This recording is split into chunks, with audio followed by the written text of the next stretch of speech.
I speak with global opinion makers. The United States has made a strategic decision over the last 20 years to move closer to India. So a $7 trillion economy seems a perfectly conceivable number. If you want to be a national party, it's that you sort of accept the way the world is rather than want to endlessly hark back to how it was. Modi is promoting the digitization of the economy, which is accelerating growth in the country.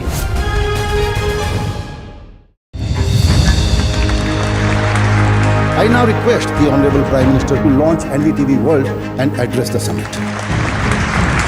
It was the grand launch of NDTV World by Prime Minister Narendra Modi.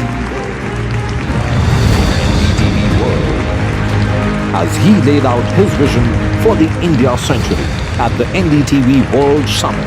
ऐसी सदी जिसमें भारत के प्रयासों से दुनिया में स्थिरता आए.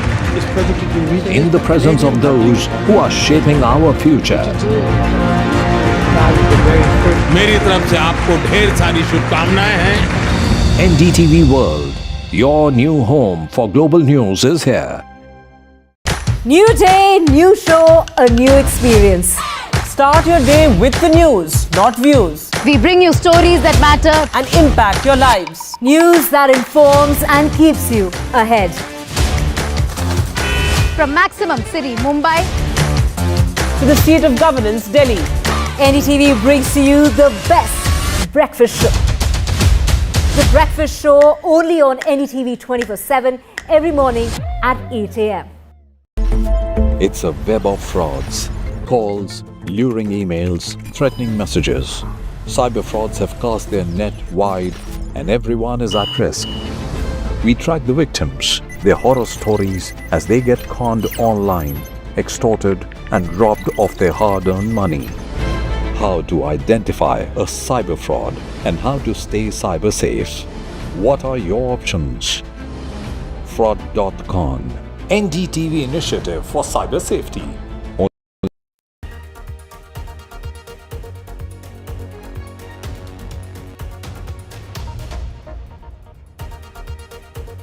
You are watching the World 24/7 on the NDTV network. I'm Parmeshwar Bava. Let's begin with the top stories you need to know. Well, Israel has approved a United States brokered ceasefire agreement with Lebanon's Hezbollah, setting the stage for an end to nearly 14 months of fighting linked to the ongoing war in the Gaza Strip. But just as the deal was announced, Israeli warplanes kept up the most intense wave of strikes in Beirut and its southern suburbs since the war began. US President Joe Biden has called Israel and Hezbollah ceasefire agreement good news and expressed hope that the pause in more than 13 months of fighting will be catalyst to also end the war in Gaza. A joint statement of G7 foreign ministers is set to avoid mentioning the International Criminal Court's arrest warrant for Israeli Prime Minister Benjamin Netanyahu, despite an effort by the Italian hosts to find a common position on it.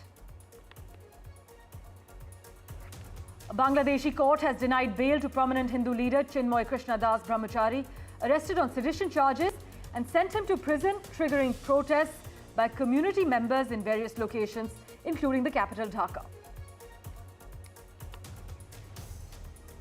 Australia's House of Representatives has passed a bill that would ban children younger than 16 years from social media.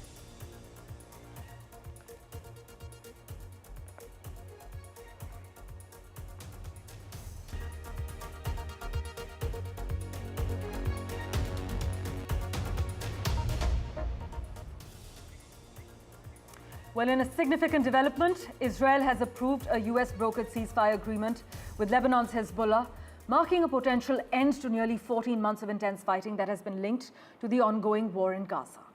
However, just as the ceasefire deal was announced, Israeli warplanes launched their most intense wave of airstrikes on Beirut and its southern suburbs since the conflict began. But according to local authorities, at least 24 people were killed in these strikes, as Israel made clear its intention to continue heavy bombardment of Hezbollah positions until the ceasefire officially takes effect, which is at 4 a.m. local time today. This deal includes a US-led oversight committee to monitor implementation and also address violations. But let me tell you why it matters. This agreement, which was also approved by the Lebanese side, will end more than a year of fighting between Israel and Hezbollah. It will also allow hundreds of thousands of civilians on both sides of the border to gradually return home. We have reactions from the Israeli Prime Minister and the US President lined up for you. Listen in. חיזבאללה יפר את הפסקת האש לא רק אם הוא יירה עלינו, הוא יפר את ההסכם גם כשהוא ינסה להתחמש כדי לירות עלינו בעתיד. על כל הפרה שלו נגיב בעוצמה. We, along with France and others, will provide the necessary assistance to make sure this deal is implemented fully and effectively. Let me be clear. If Hezbollah or anyone else breaks the deal and poses a direct threat to Israel, then Israel retains the right to self-defense, consistent with international law. Just like any country, when facing a terrorist group pledged to that country's destruction. At the same time, this deal supports Lebanon's sovereignty. And so it heralds a new start for Lebanon, a country that I've seen most of over the years, a country with rich history and culture. My colleague Natasha Esrani joins us from New York now. She's been tracking all the finer details very closely. Natasha, Joe Biden spoke from the Rose Garden, as you've been reporting, about the US brokered ceasefire between Israel and Lebanon. What did he emphasize, and how does all this reflect on his administration's broader challenges in the Middle East, particularly the unresolved efforts to broker a deal between Israel and Hamas? Well, good morning from New York. For President Biden, with just less than 2 months left now before he leaves office, this is a major achievement given all that's been going on in the Middle East. So he called this ceasefire deal between Israel and Lebanon as a permanent cessation of hostilities, really hoping to put it in the larger context of the Middle East and emphasizing that US troops will not be on ground. They will be involved in humanitarian aid, in monitoring the terms of the ceasefire agreement. As the report also said, the withdrawal of Israeli forces from southern Lebanon and again regaining that ground by the Lebanon army. So all of that is going to be closely watched by the US. And then towards the end of his speech, President Biden really talked once again about Hamas and Israel and how he continues to try, even over the next 2 months, he's going to continue to try brokering a deal there by talking to Turkey and Qatar and Israel. But that seems unlikely with such less time left now. But another highlight was the agreements that he wants to push between Saudi Arabia and Israel, which can also lead to possibility the recognition of a Palestinian state, which is really at the key, really at the core of this ongoing violence. And President Biden was also clear in calling out that people in Gaza need help. He called it hell. That's the word that he used, what's going on in Gaza and with assault also on civilians. But what he can actually achieve in the next 2 months is we don't really expect that to happen, but he's certainly pushing for it. And Donald Trump, who will be the next president of the United States, has said that he will bring peace to the Middle East. How he's going to do that remains very, very unclear. Well, Natasha, thanks so much for joining us with the latest update. One cannot deny that this agreement is a significant achievement for Joe Biden, since he has been pressing the diplomatic buttons for a few weeks now. But whether it will last is a different matter that many critics are skeptical of. Many are highlighting they are watching this very closely. Also, for further clarity, from Tel Aviv, we have with us executive editor of the Jewish Insider, Melissa Weiss. Thanks so much, Melissa, for making time for us on NDTV. Netanyahu has also openly said that he will use the ceasefire to replenish the forces. US officials, meanwhile, have highlighted that it is impossible to sign a ceasefire agreement if Israel can shoot at anything it wants in Lebanon whenever it wants. Would you then say this agreement is fragile? I mean, I think when it comes to Lebanon and when it comes to Hezbollah, there are a few things that are true. One is that Israel has been very prepared for an eventual war with Hezbollah for many years in a way that they were never prepared for the war that they are now engaged in with Hamas. They knew the Hezbollah threat. They knew that there were more than 100,000 rockets and missiles aimed at Israeli population centers. They knew where Nasrallah was. They knew where other senior Hezbollah leadership was.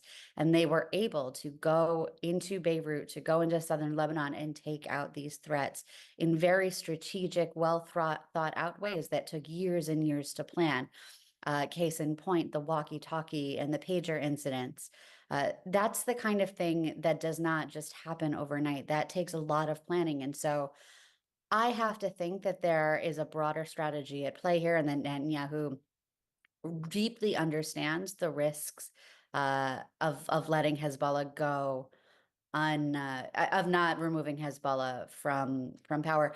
But I think there's something else that is a deeper challenge, and I don't think that any of the parties, including Israel, have really grappled with the broader challenge, which is that in order for Hezbollah not to be a threat to Israel or to the Lebanese people, I don't know how you do that without some sort of civil conflict in Lebanon, because Hezbollah is so deeply entrenched, not just in southern Lebanon, but in the government in Beirut. Right. I don't know how you remove Hezbollah from its hold on Lebanon and the Lebanese people and the Lebanese government without some sort of regime change, of major movement. So I think there are a few challenges ahead, both for Israel and for Lebanon, and we'll see how it goes. Melissa, how do you see Iran in this new dynamic? I mean, that's a very good question. We know that Iran's foreign minister is headed to Europe on Friday, where he'll be meeting with the, not foreign minister, deputy foreign minister.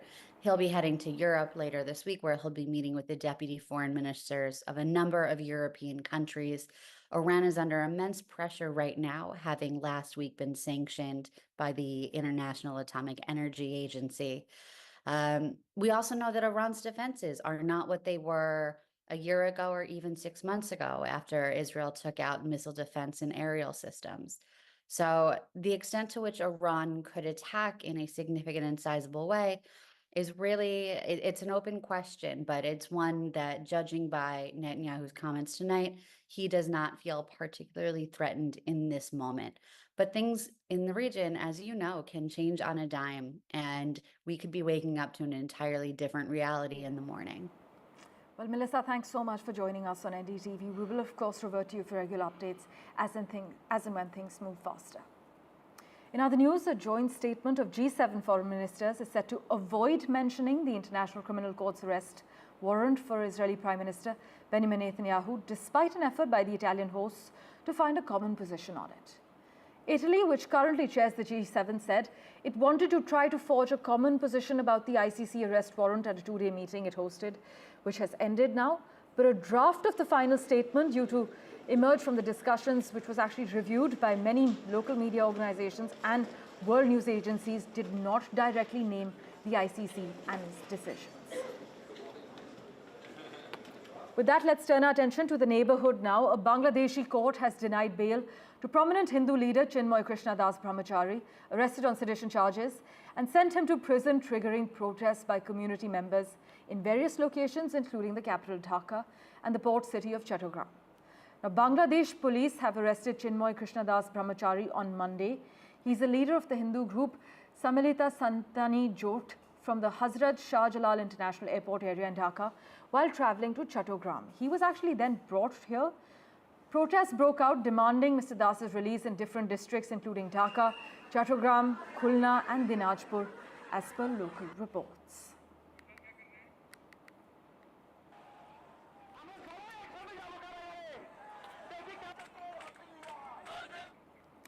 Well, Chinmoy Krishnadas's arrest has now sparked deadly clashes in Bangladesh. We're actually hearing reports of one lawyer who's been killed.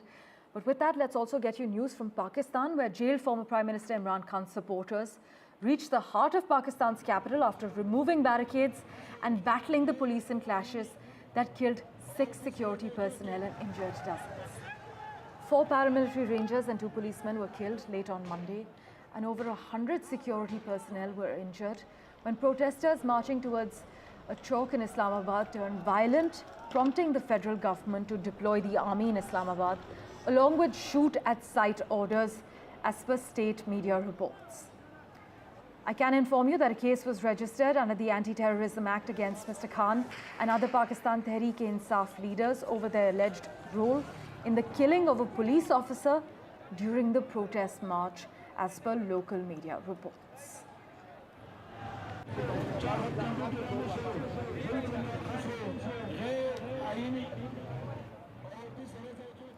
For a quick update from Ground Zero, we have with us Mazhar Abbas joining us, political analyst from Islamabad. Mazhar, has the situation worsened in Pakistan? We are reading reports that highlight the Pakistan Army has been stepping in and issuing shoot-at-sight orders under Section 245? Now the situation is between what the federal government, obviously led by Prime Minister Shehbaz Sharif, they are not ready to give up. They are trying that, yes, they are worried about the situation. And they know that the situation can take any turn at any moment. So they definitely want that this political crisis be over. But as we speak now, it appears that both sides have taken the hard lines, although there are people on both sides who want and who are in contact with each other to resolve the crisis. But there are hardliners also. And apparently the hardliners are predominating in Tehreek-e-Insaf. And the moderate or people within the PTI who wants some kind of a compromise or some kind of a solution are on the back seat now.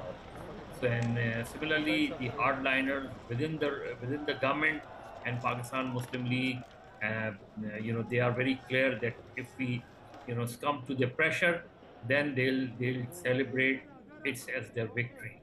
It's a no-win situation at the moment. And hopefully in the next 24 hours or 48 hours, something dramatic will happen.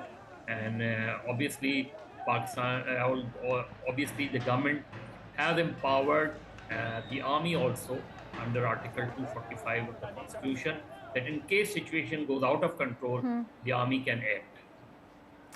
Well, Mazhar Abbas, thank you so much for joining us with the latest update from the neighborhood. It is a tense situation in Pakistan as we speak, but here's hoping things ease out. Protesters in Pakistan have defied police warnings, as we are hearing, and been demanding the release of former Prime Minister Imran Khan. In fact, tens of thousands of citizens from across Pakistan, as you can see a glimpse of on your screens, descended on the streets of Islamabad with sticks and stones, is what we're hearing. With that, let's get you a quick update from Australia, where in a landmark move, Australia's House of Representatives has passed a bill that could make it the first country in the world to ban children under 16 years from using social media. The bill now heads to the Senate for final approval, but if passed, it will mark a significant shift in how the country regulates online platforms, aiming to protect young users from potential harms associated with social media use. But the major parties have backed the bill that would make platforms including TikTok, Facebook, Snapchat, Reddit, X and Instagram liable for fines of up to 50 million Australian dollars, that's 33 million US dollars, for systemic failures to prevent young children from holding accounts. The legislation, by the way, I must inform you, was passed with 102 votes in favor to just 13 votes against. Well, news and updates continue in a moment right after this very short break. Don't go anywhere.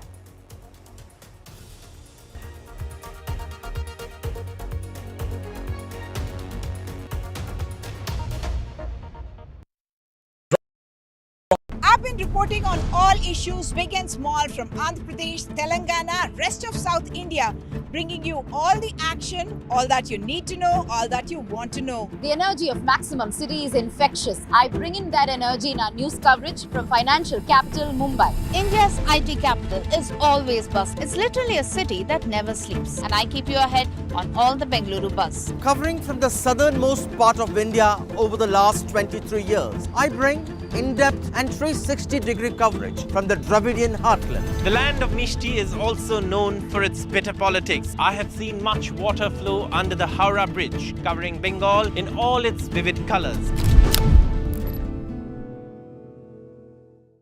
In today's interconnected world, India's voice is more crucial than ever. When India speaks, the world listens. At NDTV World, We are that voice, bringing you intelligent and insightful news from India and beyond. From geopolitics and diplomacy to economic shifts, migrations, tech disruptions, and the stories of our diaspora. We cover the news that shapes our global future.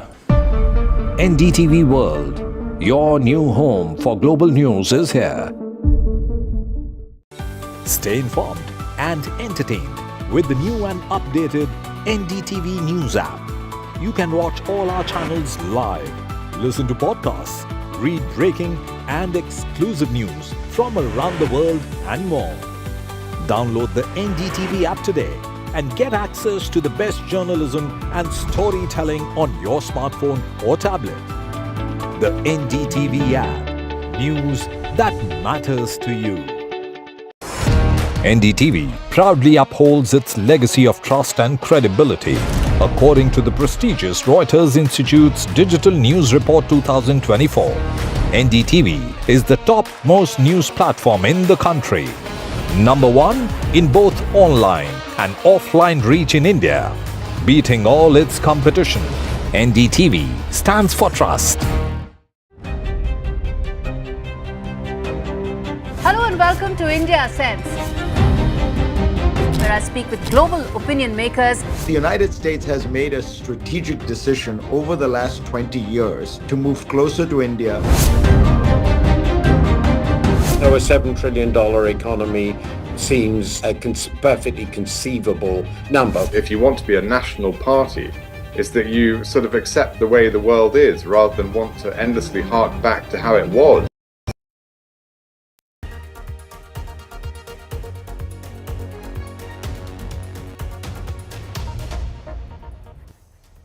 Well, a quick update from Bangladesh, where a court has denied bail to prominent Hindu leader Chinmoy Krishnadas Brahmachari, arrested on sedition charges, and sent him to prison, triggering protests by community members in various locations. This includes the capital Dhaka and the port city of Chattogram as well. Protests have broken out, demanding Mr. Das's release in different districts like Khulna and Dinajpur, as per local reports. But for quick clarity from Ground Zero, let's go across to our guest who joins us currently from Dhaka. We have Mohammad Kamruzaman joining us, senior journalist. Thank you so much for making time for us on NDTV. Now, Chinmoy Krishnadas's arrest has sparked deadly clashes, is what we are reading. What's the state of affairs on Ground Zero at the moment? We're also seeing reports of a lawyer being killed amid these protests. Thank you very much for taking me. Actually, now the situation in the southern port city of Chattogram really very tense, because the young lawyer who was brutally murdered, and many pictures of that lawyer are very available on the social media, very decomposed picture, and people are so much agitated because of that picture, and many local media citing local sources reported that that lawyer, who was a junior government solicitor, was brutally murdered by the supporters of Chinmoy Krishnadas, who was detained, yesterday, day before yesterday, and produced before the Chittagong court. And there was a sedition case against that Hindu leader, but the court denied bail. That's why the supporters of Chinmoy was very much agitated in the court premises. But the incident of murdering a lawyer on broad daylight was very much unexpected, and people are agitated. However, one of the advisors of the interim government led by Nobel Peace Laureate Professor Muhammad Yunus asked the people to keep patience until the finishing of a proper investigation. Actually, there was no clear statement from the police who were behind this brutal murder. But according to local media, the supporters of Chinmoy was actually responsible for that murder. But until the completion of a proper investigation, people should keep patience. And the issue of Hindu-Muslim Muslim clashes may be propagated, and that may create further chaos in the whole country, and it may hamper the communal harmony that has been prevailing for many generations here. So people should act very carefully, and the law enforcers and concerned authorities should take the responsibility to conduct a proper investigation. On the other hand, the trial of Chinmoy sedition case should also be judged in a very transparent way, so that there is no question here that the minority Hindu people are in trouble here, because this issue may be propagated in a negative way. Thanks so much for joining us with the latest from Dhaka. In fact, we know that a probe has been ordered into the alleged killing, and the caretaker government has said that Chief Advisor Muhammad Yunus is directing law enforcement agencies to step up security in the port city of Chattogram as well. Thanks so much, Mohammad Kamruzaman, for joining us. Meanwhile, in other news, the United Nations mission to Afghanistan has reported that the Taliban authorities have arbitrarily detained journalists 256 times since taking control of the country 3 years ago. The United Nations is now urging the Taliban to ensure greater protection for the media. In response, though, the Taliban-led Foreign Ministry has denied the number of detentions, claiming that those arrested had committed crimes. But despite these tensions, the UN and its Human Rights Office noted that journalists in Afghanistan continue to work under extremely challenging conditions.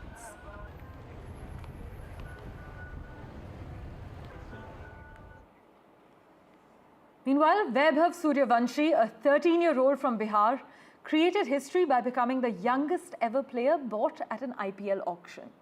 Sold to Rajasthan Royals for 1.10 crore rupees in the 2025 mega auction, Vaibhav's rise through Bihar cricket is nothing short of extraordinary.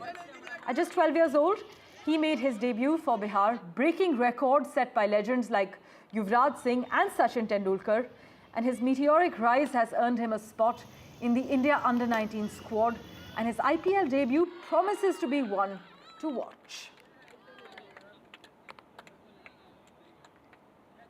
Switching tracks, Huawei plans to drop Android entirely in gadgets from 2025. That's in a month from now. Huawei said that from next year, its new smartphones and tablets will run on an operating system stripped of Google's open source Android technology. Meanwhile, the Walt Disney Company agreed to a $43.25 million settlement in a gender pay discrimination class action lawsuit, according to a court filing. The agreement settles allegations initially made in a 2019 lawsuit filed by Disney employee LaRonda Rasmussen, who claimed she was getting paid less than her male counterparts in the same role. More female employees later joined this case, and a California judge granted a motion for class certification in December 2023. Now, among the allegations the plaintiffs made is that Disney, before 2018, employed an enterprise-wide compensation policy of paying women lower starting salaries than men. Disney did so, according to the plaintiffs, in part because Disney would base starting pay on prior salary, which historically includes gender-based disparities. And meanwhile, Madhya Pradesh Chief Minister Dr. Mohan Yadav has embarked on a 6-day international visit to the United Kingdom and Germany to promote industrial growth and attract foreign investment for Madhya Pradesh. The focus, his office says, is on sectors such as renewable energy, electric vehicles, food processing, as well as tech innovation.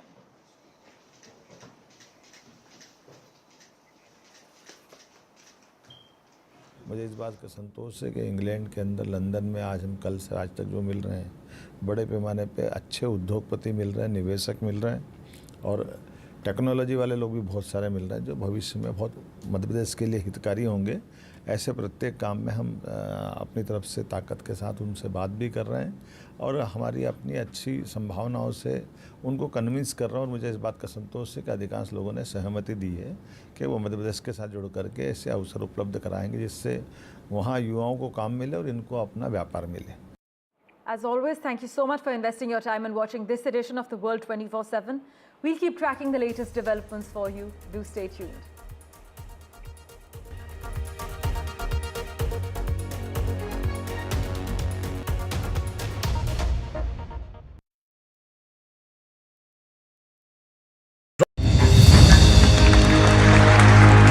now request the Honorable Prime Minister to launch NDTV World and address the summit. It was the grand launch of NDTV World by Prime Minister Narendra Modi. NDTV World, as he laid out his vision for the India-centric at the NDTV World Summit. कैसी सदी जिसमें भारत के प्रयासों से दुनिया में स्थिरता आए, In the presence of those who are shaping our future.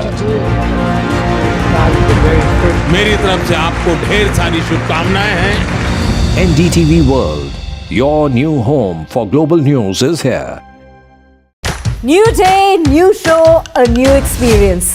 Start your day with the news, not views. We bring you stories that matter and impact your lives. News that informs and keeps you ahead. From Maximum City, Mumbai, to the seat of governance, Delhi. NDTV brings to you the best breakfast show. The breakfast show only on NDTV 24/7 every morning at 8 a.m. It's a web of frauds, calls, luring emails, threatening messages. Cyber frauds have cast their net wide and everyone is at risk. We track the victims, their horror stories as they get conned online, extorted and robbed of their hard-earned money. How to identify a cyber fraud and how to stay cyber safe. What are your options? Fraud.con, NDTV initiative for cyber safety. Only on NDTV 24/7. I've been reporting on all issues big and small from Andhra Pradesh, Telangana, rest of South India, bringing you all the action.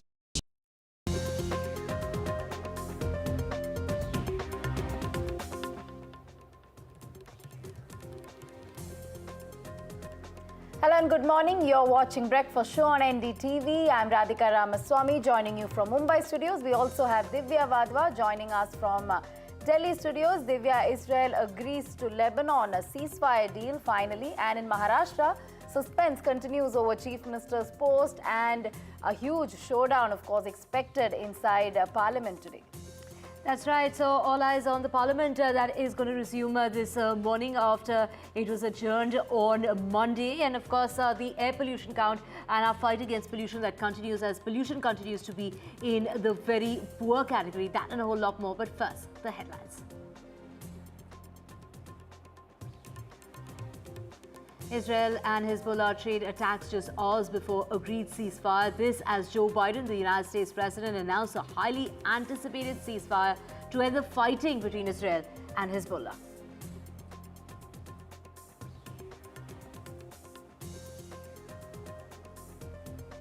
Delhi's toxic air challenge. Pollution woes continue in the national capital. Air quality very poor. In fact, AQI is in a very poor category at the moment. And rain last several parts of Tamil Nadu, and the Met Office has said that the depression over Bay of Bengal has formed into a deep depression and is likely to intensify into a cyclonic storm. It's going to be affecting the coastline of Tamil Nadu and Sri Lanka.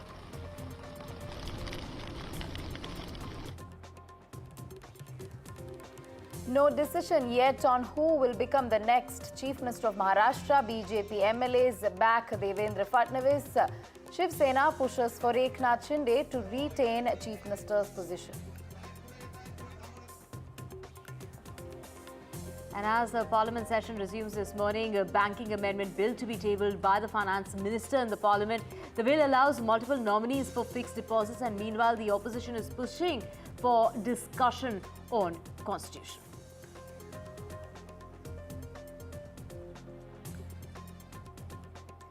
The National Anti-Doping Agency on Tuesday suspended Bajrang Punia for 4 years for his refusal to provide a sample for dope test during selection trials for the national team.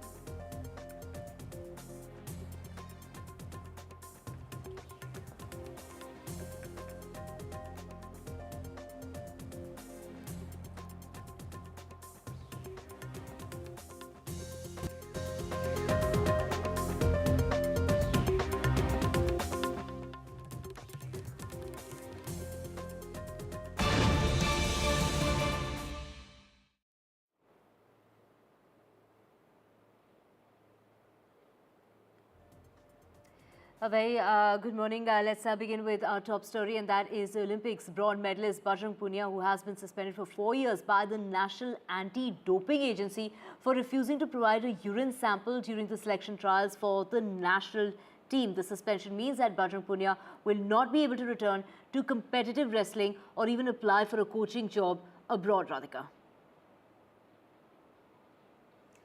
That's right. Bajrang Punia being suspended by the doping agency for 4 years. In fact, he, as you said, was suspended for failing to give a test sample in the month of March. In fact, he has claimed that his test kit, in fact, expired. Punia, in fact, failing to give a test sample in March. Let's go straight across to Rika on this. Rika, what led to this action against Bajrang Punia, and what does this mean for his wrestling career? Good morning to you. Good morning to our viewers. What led to this action is Bajrang Punia's refusal to give his sample for testing to the National Anti-Doping Agency during the selection trials on March 10th. Bajrang's suspension means that he cannot participate in wrestling competitions or seek coaching opportunities abroad for the next 4 years. Meanwhile, he continues to argue that he only hesitated because of concerns about expired testing kits. But NADA, sees his actions as a clear refusal to cooperate. Bajrang was first suspended by NADA on the 23rd of April, and this was followed by another suspension by the governing body of wrestling, UWW, on 31st of May, NADA's anti-disciplinary doping panel temporarily lifted the suspension, but Bajrang was formally charged on 23rd of June.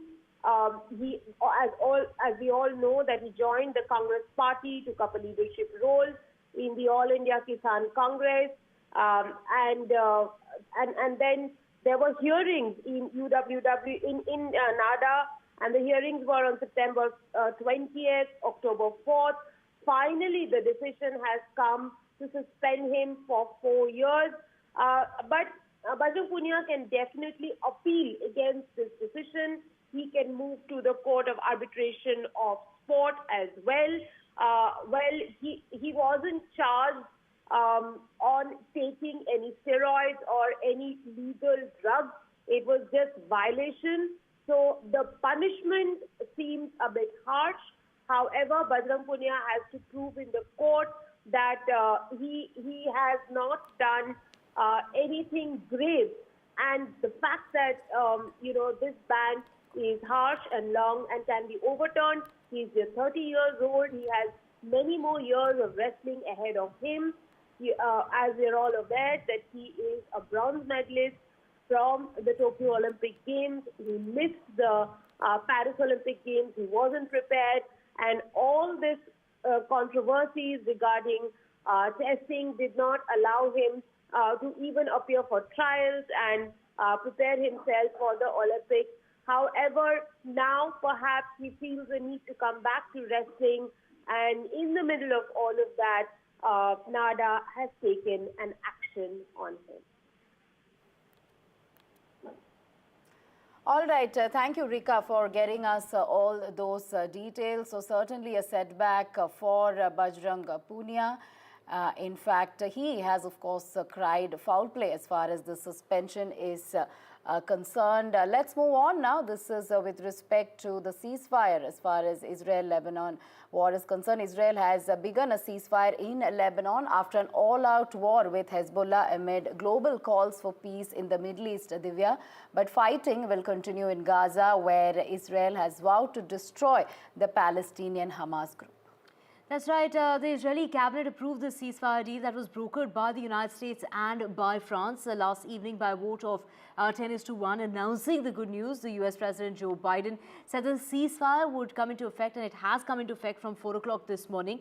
It was a new start for Lebanon, and during the ceasefire, firing will stop from both sides is what we're hearing. However, any violation by Hezbollah would see a forceful retaliation from Israel, and that is what Prime Minister Benjamin Netanyahu has said. So let's just get you what all are the reactions coming in as far as Netanyahu is concerned, and also what Joe Biden had to say.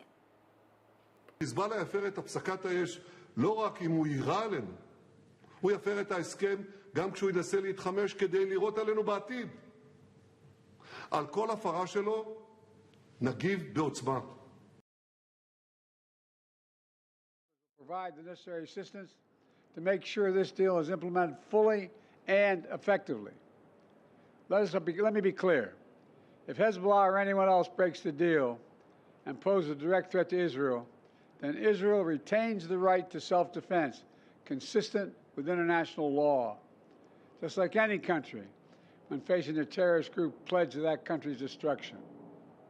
At the same time, this deal supports Lebanon's sovereignty.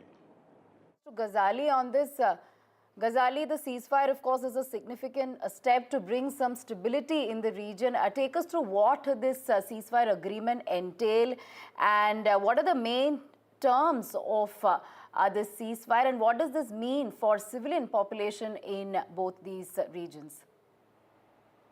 See, the ceasefire got activated at around 4 a.m., like 7:30 a.m. India time, and the major points of ceasefire suggest that one, Hezbollah will have to disarm itself, and it will have to move 30 kilometers beyond the Israeli border, behind the Israeli border, and that buffer zone will be monitored, will be occupied by the UNIFIL forces, the United Nations forces, and there will be an implementation committee which will be a multinational a group of forces of United Nations, France, UK, Israel, Lebanon, and United Nations forces will jointly ensure that these the points of the ceasefire agreements will be implemented. The broad points which have not been generally shared by the Israeli or the Lebanese side is such that one, that Hezbollah will have to withdraw from the border, they will have to disarm themselves, and the entire process of the pause will be for 2 months, where Israel and the United Nations, UNIFIL forces, US, France, and other Western allies of Israel will ensure that these are implemented. But the major point or the larger picture is that how this entire ceasefire deal will be implemented. Who will ensure that Hezbollah will be disarmed? Because these are the same kind of agreements, largely or broadly the same points of ceasefire agreements which were adopted by both the parties back in 2006 in the second war of Israel and Lebanon. Besides that, when it was in his statement yesterday, Joe Biden also said that perhaps this ceasefire will also inspire other parties to ensure that a ceasefire is also achieved between Israel and Hamas. The entire point of conflict started on October 7th, if you remember, in the last 1 year. But this also is a major challenge now, because we know that how, despite the talks and statements by Mr. Netanyahu and Mr. Biden, Israel continued to bombard the central areas of Beirut. Another and last point I mention is that how and whether Israel will accept and implement this deal, because time and again Israel has been accused of breaking the ceasefire or not adopting the ceasefire, and still we'll have to see, because we'll have to see whether the attacks on Beirut continues or not, and whether this will have any impact on the hostages which are there in Gaza. Right, Ghazali, of course, like you discussed, under the terms of the ceasefire, Israeli forces will withdraw from Lebanon within 60 days, while Hezbollah forces will be replaced by Lebanese army forces. And the United Nations Children's Fund is, of course, calling this agreement an essential first step towards healing the communities affected by the conflict. We also have Melissa Weiss joining us from Tel Aviv. She's the executive editor of the Jewish Insider. Let's get you this ground report as to what does this really mean for the people there. Netanyahu has also openly said that he will use the ceasefire to replenish the forces. US officials, meanwhile, have highlighted that it is impossible to sign a ceasefire agreement if Israel can shoot at anything it wants in Lebanon, whenever it wants. Would you then say this agreement is fragile? I mean, I think when it comes to Lebanon and when it comes to Hezbollah, there are a few things that are true. One is that Israel has been very prepared for an eventual war with Hezbollah for many years, in a way that they were never prepared for the war that they are now engaged in with Hamas. They knew the Hezbollah threat. They knew that there were more than 100,000 rockets and missiles aimed at Israeli population centers. They knew where Nasrallah was. They knew where other senior Hezbollah leadership was. And they were able to go into Beirut, to go into southern Lebanon and take out these threats in very strategic, thought out ways that took years and years to plan. Case in point, the walkie-talkie and the pager incidents. That's the kind of thing that does not just happen overnight. That takes a lot of planning. And so I have to think that there is a broader strategy at play here, and that Netanyahu deeply understands the risks of letting Hezbollah go of not removing Hezbollah from power.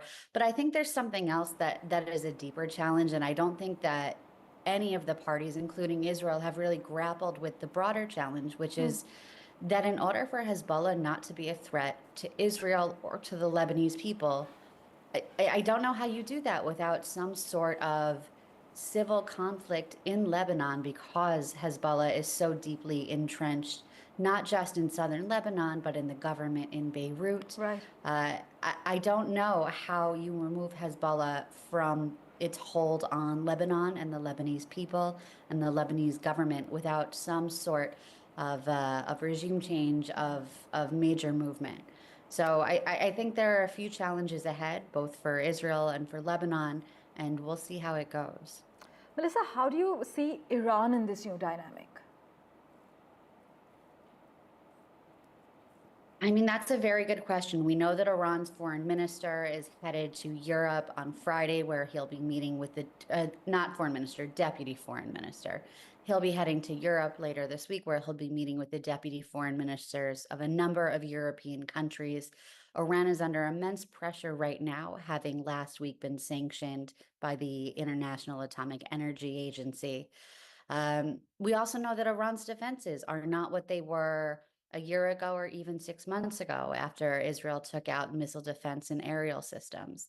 So the extent to which Iran could attack in a significant and sizable way is really, it's an open question, but it's one that, judging by Netanyahu's comments tonight, he does not feel particularly threatened in this moment. But things in the region, as you know, can change on a dime.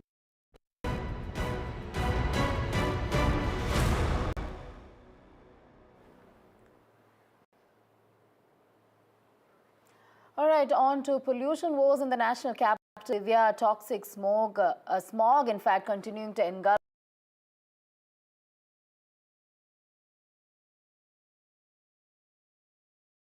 a very poor category. Right, of course, we are seeing a shift as far as pollution is concerned. In fact, we have seen in the last 24 hours alone, yesterday, the data that came out was that it was in the very poor category. This after pollution on Monday had reduced, given the fact that the sun had been out.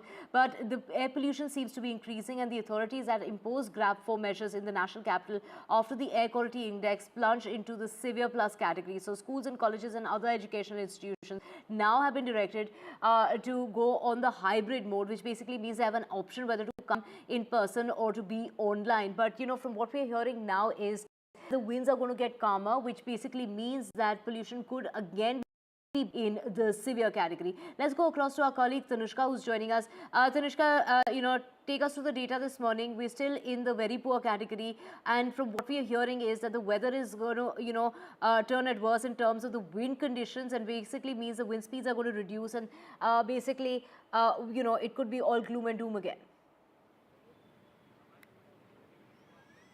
Right, exactly, Divya. The air quality index in Delhi NCR had only improved marginally. But what we also know is that Delhi has not breathed a single day of good air quality index in the past 443 days. According to the CPCB data, the last time that the AQI was in good category was in September 2023. As it is, you can see around me as well, there is smog, but the AQI continues to remain in the very poor category at 301 to be precise as of now in Delhi.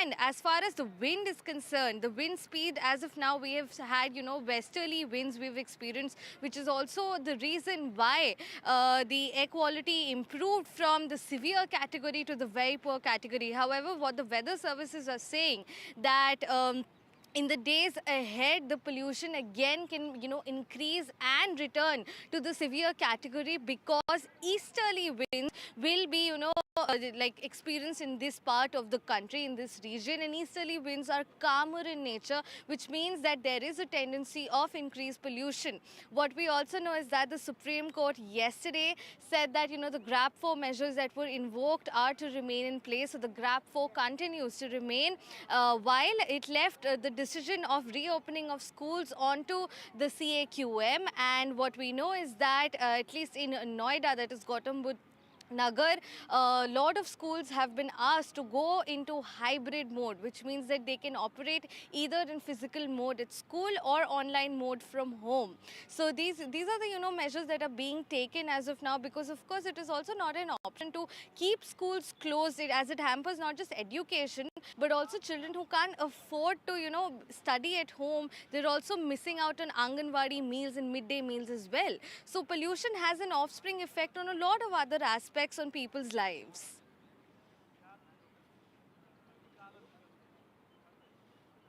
Right, thank you so much, Tanushka, for joining us with all those details. And let's just now switch tracks to Tamil Nadu. And Radhika, there it has been raining heavily, and that is on account of the weather system that's been brewing over the Bay of Bengal. It's intensified into a deep depression.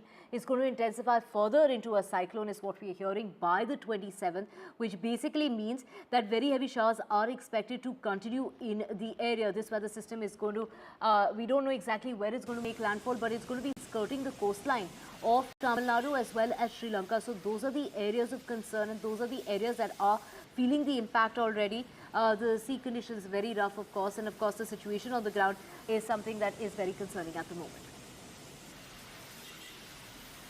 Right, what impact it will have on the state of Tamil Nadu? For that, let's go straight across to Sam. Sam, what is the situation? I believe you're at Elliott's Beach in Chennai. What kind of precautions have been taken by the agencies there? How bad is the situation? Is it still raining? And what are the agencies that have been pressed into service to ensure that there are no eventualities? Radhika and Divya, we come to you from the Elliott's Beach in Chennai. It's extremely windy.